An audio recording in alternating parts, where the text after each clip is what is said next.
Okay, in this video we're going to talk about how you can solve linear equations that have fractions kind of all over the place. So let's look at an example of what I'm talking about. So we have 3 halves x minus 2 fifths equals 4 fifths x plus 5 halves. Got fractions everywhere. Most people don't really like dealing with fractions, especially when they're just kind of working through algebra the first time. So what I'm going to offer is a strategy. So the strategy that I think we should use is to clear the denominators. So we're going to turn the original problem into a problem that doesn't have fractions all over the place, which kind of seems like a good idea.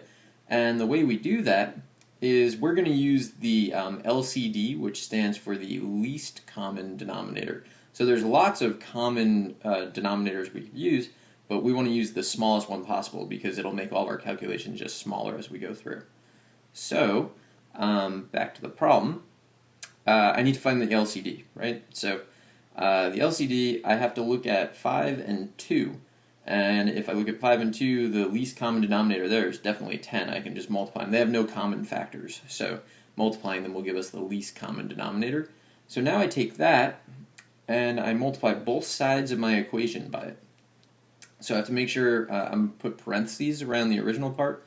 So we got 10 times the quantity, 3 halves x minus 2 fifths, equals 10 times the quantity, 4 fifths x plus 5 halves. So when you're reading something that's in parentheses, you typically just say the quantity, and then others understand what you mean, if they know what they're talking about.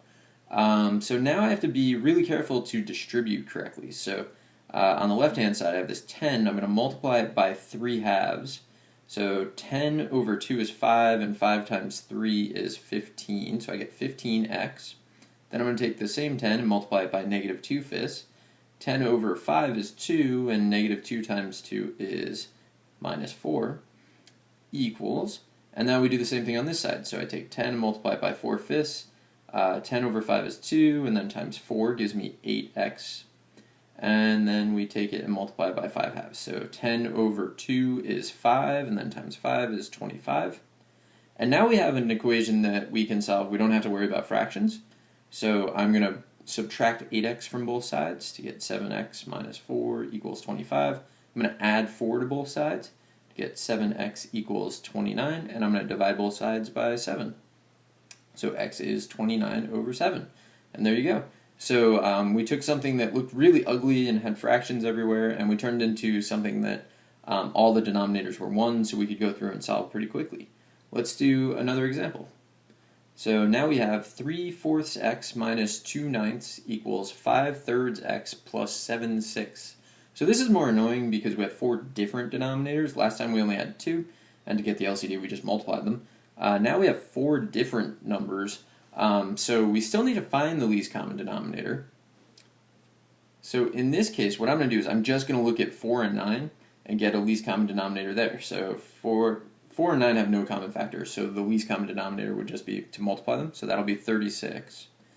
And then the question is, does that work with 3 and 6? Well, 3 is a factor of 36, so it works with that. And then you can see that 6 is also a factor of 36, and so it's going to work there. So 36 actually works as our least common denominator. So let's keep going. So I got to multiply both sides of the original by 36. So to save some time, I'm just going to jump to that. So I've multiplied both sides. I put parentheses around each original part. So now I just have to be really careful with distributing, and it should be good. So take 36, multiply by 3 fourths. 36 over 4 is 9, and then times 3 is 27x. Take the 36, multiply by negative 2 ninths. 36 over 9 is 4, and times negative 2 is minus 8, equals, and we'll do the same on this side. 36 over 3 is 12, times 5 is 60. You do have to multiply a little bit when you do this, but hopefully you're not so bad at that. So we'll do 36 times 7, 6. So 36 over 6 is 6, and then times 7 is 42. And now we just have to solve this equation, which looks much simpler to solve. So I'm going to subtract 27x from both sides to get negative 8 equals 33x plus 42. I'm going to subtract 42 from both sides to get negative 50 equals 33x. And then I'm going to divide both sides by 33. Flip it around so the x is on the left-hand side because that's the normal thing to do. So I get x is negative 50 over 33. That's my final answer. I hope you found this helpful, and good luck.